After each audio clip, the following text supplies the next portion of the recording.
ലൈംഗിക പീഡന ഭ്രൂണഹത്യ കേസുകളിൽ ഒളിവിൽ കഴിയുന്ന രാഹുൽ മാങ്കൂട്ടത്തിനായി തെരച്ചിൽ ഊർജിതമാക്കി. മുൻകൂർ ജാമ്യാപേക്ഷ പരിഗണിക്കും മുമ്പ് രാഹുലിനെ അറസ്റ്റ് ചെയ്യാനാണ് പോലീസിന്റെ നീക്കം. രാഹുലിന്റെ മുൻകൂർ ജാമ്യാപേക്ഷ നാളെയാണ് കോടതി പരിഗണിക്കുന്നത്. ഷെബീദ് റാവുത്തർ തിരുവനന്തപുരത്ത് നിന്ന് ചേരും. അതുപോലെ അടൂർ നെല്ലിമുകളിലെ രാഹുലിന്റെ വീടിന് മുന്നിൽ നിന്ന് സലീം മാലിക്കും ചേരുന്നുണ്ട്. അതുപോലെ രാഹുൽ മാങ്കൂട്ടത്തിലിന്റെ നിയോജക മണ്ഡലമായ പാലക്കാട് നിന്ന് ഐഷത്തുൽ ഷംനയും ചേരുകയാണ്. ആദ്യം Shebeed Rawther. Good morning to all of you. Shebeed, ശരിക്കും ഈ കോടതിയിൽ ഇയാൾ ഹാജരാകുന്നതിന് മുമ്പ് തന്നെ ഇയാളെ പിടിക്കണം എന്നുള്ള തീരുമാനത്തിൽ പോലീസ് മുന്നോട്ട് പോവുകയാണോ ഇപ്പോഴും? ഉറപ്പായിട്ടും. കാരണം കഴിഞ്ഞ കുറച്ച് ദിവസങ്ങളായി നമ്മൾ കാണുകയാണ്, എത്രയോ ദിവസമായി രാഹുൽ മാങ്കൂട്ടത്തിൽ MLA ഒളിവിലാണ്. മാത്രമല്ല അദ്ദേഹം അഭിഭാഷകൻ മുഖേന പലതരത്തിലുള്ള കാര്യങ്ങൾ കോടതിയെ അറിയിക്കുന്നുണ്ട്. പക്ഷെ അപ്പോൾ പോലും ഇപ്പോൾ പോലീസ് പ്രതീക്ഷയോടെ കാണുന്ന, അല്ലെങ്കിൽ അന്വേഷണ സംഘം പ്രതീക്ഷയോടെ കാണുന്ന ഒരു നീക്കം ഇന്നലെ വൈകുന്നേരത്തോടുകൂടി തിരുവനന്തപുരം ACJM കോടതിയിൽ നിന്നുണ്ടായി എന്നുള്ളതാണ് ഏറ്റവും പ്രധാനപ്പെട്ട കാര്യം. കാരണം ഈ കേസിന്റെ മറ്റൊരു കേസ്, ഒരു ലിങ്ക്ഡ് കേസ് എന്ന രീതിയിൽ രാഹുൽ ഈശ്വറിന്റെ കേസിൽ രാഹുൽ ഈശ്വറിന് ബെയിൽ തള്ളുന്നത് നമ്മൾ കണ്ടതാണ്. അപ്പോൾ സ്വാഭാവികമായും രാഹുൽ മാങ്കൂട്ടത്തിൽ ഒരു പക്ഷേ സെഷൻസ് കോടതി ബെയിൽ തള്ളിയേക്കാം എന്നുള്ള വിലയിരുത്തലാണ് അന്വേഷണ സംഘം ഉള്ളത്. പക്ഷേ അതിനു മുൻപ് രാഹുൽ മാങ്കൂട്ടത്തിലിനെ അറസ്റ്റ് ചെയ്യുക എന്നുള്ളതാണ് അന്വേഷണ സംഘം ലക്ഷ്യം വെക്കുന്ന കാര്യം. അതിനുവേണ്ടി സംസ്ഥാനത്തിനകത്തും പുറത്തും ഇതിനോടകം തന്നെ പലതരത്തിലുള്ള അന്വേഷണം നടന്നിട്ടുണ്ട്. എല്ലാ ജില്ലകളിലും SP-മാരുടെ നേതൃത്വത്തിൽ രാഹുലിനെ അറസ്റ്റ് ചെയ്യാനെ കൊണ്ടുള്ള പ്രത്യേക സംഘം അവരെ നിശ്ചയിച്ചിട്ടുണ്ട്. അവർ അതിന്റെ ആക്ട് നടത്തുന്നുണ്ട്. പ്രധാനമായും 3 സ്ഥലങ്ങൾ, അത് പാലക്കാട്, കോയമ്പത്തൂര്, അതേപോലെ പത്തനംതിട്ട, ഈ 3 സ്ഥലങ്ങളിലും അന്വേഷണം നടത്തുന്നുണ്ട്. കഴിഞ്ഞ മണിക്കൂറുകൾ വരെ ഈ രാഹുൽ മാങ്കൂട്ടത്തിലിന്റെ സുഹൃത്തുക്കളും ബന്ധുക്കളും നിരീക്ഷണത്തിലാണെങ്കിൽ അവരെ ചോദ്യം ചെയ്ത നടപടികളിലേക്ക് കടക്കാൻ അന്വേഷണ സംഘം ഇപ്പോൾ തീരുമാനിച്ചിട്ടുണ്ട്. അതിന്റെ ഭാഗമായി ഇന്നലെ രാത്രിയും ഒരു യോഗം ചേർന്നിരുന്നു തിരുവനന്തപുരത്ത്. ആ യോഗത്തിൽ മറ്റുള്ളവരെ കൂടി, അതായത് ഈ കേസുമായി ബന്ധപ്പെട്ട് വിവരമുണ്ടായിരുന്നവരെ കൂടി ചോദ്യം ചെയ്യുക എന്നുള്ളതാണ് അന്വേഷണ സംഘം ലക്ഷ്യം വെക്കുന്ന കാര്യം. അതിനിടയിൽ ഇന്നലെ കോടതിയിൽ അഭിഭാഷകൻ വഴി സീൽഡ് വെച്ച കവറിൽ കൂടുതൽ തെളിവുകൾ അത് രാഹുൽ മാങ്കൂട്ടത്തിൽ കൈമാറിയിരുന്നു. പ്രത്യേകിച്ച് ചില വാട്സ്ആപ്പ് ചാറ്റുകൾ, അത് ഹാഷ് വാല്യൂ അടക്കമുള്ള കാര്യങ്ങൾ കൈമാറി എന്നുള്ളതാണ്. നേരത്തെയും അദ്ദേഹം സമാനമായ ഒരു നീക്കം നടത്തിയിരുന്നു. അതെന്തൊക്കെയാണെന്നുള്ള കാര്യം അത് മുൻകൂർ ജാമ്യാപേക്ഷ പരിഗണിക്കുന്ന ഘട്ടത്തിൽ മാത്രമേ നമുക്കറിയാൻ കഴിയുകയുള്ളൂ. ഏതായാലും നാളെ മുൻകൂർ ജാമ്യാപേക്ഷ പരിഗണിക്കുകയാണ്. അതിനു മുൻപ് രാഹുലിനെ അറസ്റ്റ് ചെയ്യാനുള്ള നീക്കം നടത്തുന്നുണ്ട്. ഇന്നലെ പാലക്കാട് നടത്തിയ പരിശോധനയിൽ അദ്ദേഹത്തിന്റെ ഫ്ളാറ്റിലെ DVR ഡിലീറ്റ് ചെയ്ത നിലയിലായിരുന്നു. അങ്ങനെ പല സ്ഥലങ്ങളിലും രാഹുൽ മാങ്കൂട്ടത്തിൽ തെളിവ് നശിപ്പിക്കാൻ നീക്കങ്ങൾ നടത്തുന്നു എന്നുള്ളൊരു വിലയിരുത്തൽ പോലീസിനുണ്ട്. മുൻകൂർ ജാമ്യാപേക്ഷ പരിഗണിക്കുമ്പോൾ പ്രോസിക്യൂഷൻ അത്തരം കാര്യങ്ങൾ കൂടി കോടതിയെ അറിയിക്കും. അതിനുശേഷം രാഹുലിനെ അറസ്റ്റ് ചെയ്യേണ്ടതിന്റെ അനിവാര്യത കോടതിയെ ബോധ്യപ്പെടുത്തുകയാണ് ഇപ്പോൾ പ്രോസിക്യൂഷൻ ലക്ഷ്യം വെക്കുന്ന കാര്യം. SKN. ഓക്കെ, ഷെബീദ് റാവുത്തറാണ് വിവരങ്ങൾ നൽകിയത്. ഇനി അടൂർ നെല്ലിമുകളിൽ നിന്ന് സലീം മാലിക്കോട് ചേരുകയാണ്. Saleem, good morning. സലീം, എന്തായാലും നെല്ലിമുകളിലേക്കൊന്നും ഇപ്പോൾ തൽക്കാലം രാഹുൽ മാങ്കൂട്ടത്തിൽ വരില്ല. അവിടെ എന്നാലും പോലീസ് കാവലുണ്ടോ?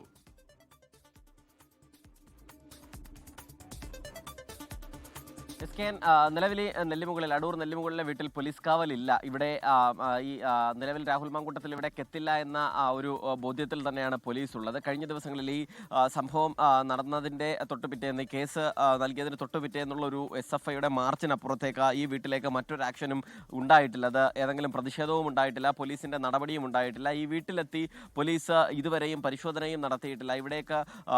ഇവിടെ ഇല്ല എന്നുള്ള കാര്യം മാത്രമാണ് പോലീസ് ഉറപ്പിച്ചിരിക്കുന്നത്. അപ്പോഴും അടൂർ കേന്ദ്രീകരിച്ചുള്ള അന്വേഷണം രഹസ്യ സ്വഭാവത്തിൽ പോലീസ് നടത്തുന്നുണ്ട്. അതൊരു പരസ്യമായ നീക്കം എന്നുള്ള നിലയിലേക്ക് നടത്തുന്നില്ല. കാരണം ഈ തിരുവനന്തപുരത്തേക്ക് രാഹുൽ മാങ്കൂട്ടത്തിന് വേണ്ടി ഈ തെളിവുകൾ അഭിഭാഷകൻ മുഖാന്തരം ഹാജരാക്കുന്നത് ആര് എന്നൊരു അന്വേഷണം പോലീസ് നടത്തുന്നുണ്ട്. അത് ഒരുപക്ഷെ അടൂരിൽ നിന്നാവാം എന്നൊരു വിലയിരുത്തൽ പോലീസിനുണ്ട്. അതിൻ്റെ ഭാഗമായി ചില സുഹൃത്തുക്കളെയൊക്കെ നിരീക്ഷിച്ചു വരുന്നുണ്ട് എന്നതിനപ്പുറത്തേക്ക് മറ്റൊരു നടപടികളിലേക്കും പോലീസ് അടൂരിൽ കടന്നിട്ടില്ല. വളരെ വേഗത്തിൽ തന്നെ, അതായത് നാളെ ഈ കേസ് പരിഗണിക്കുന്നതിന് മുൻപ് തന്നെ രാഹുലിനെ അറസ്റ്റ് ചെയ്യാനുള്ള ഒരു നീക്കമാണ് ഇപ്പോൾ പോലീസ് നടത്തുന്നത്. അതിൻ്റെ ഭാഗമായി ഒരുപക്ഷെ ഇന്ന് കഴിഞ്ഞ ദിവസങ്ങളിൽ ഉണ്ടാകാത്ത പോലീസ് നടപടി പത്തനംതിട്ടയിലും ഉണ്ടായേക്കും. കാരണം രാഹുലിൻ്റെ പത്തനംതിട്ടയിലുള്ള ഏറ്റവും അടുപ്പക്കാരായ സുഹൃത്തുക്കളെ രഹസ്യമായെങ്കിലും ചോദ്യം ചെയ്യാനും അവരെ നിരീക്ഷിക്കാനുമുള്ള നീക്കം ആരംഭിച്ചിട്ടുണ്ട്.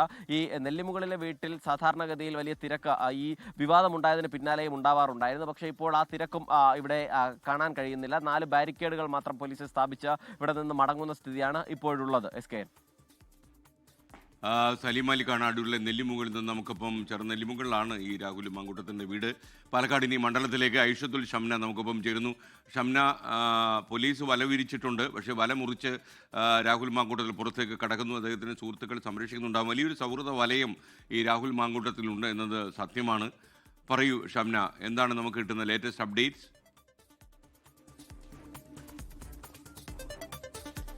Shameen, good morning. 6ാം ദിവസവും രാഹുലിനായുള്ള അന്വേഷണം പാലക്കാടിന് പുറത്തേക്കും ഊർജിതമാക്കുകയാണ് അന്വേഷണ സംഘം.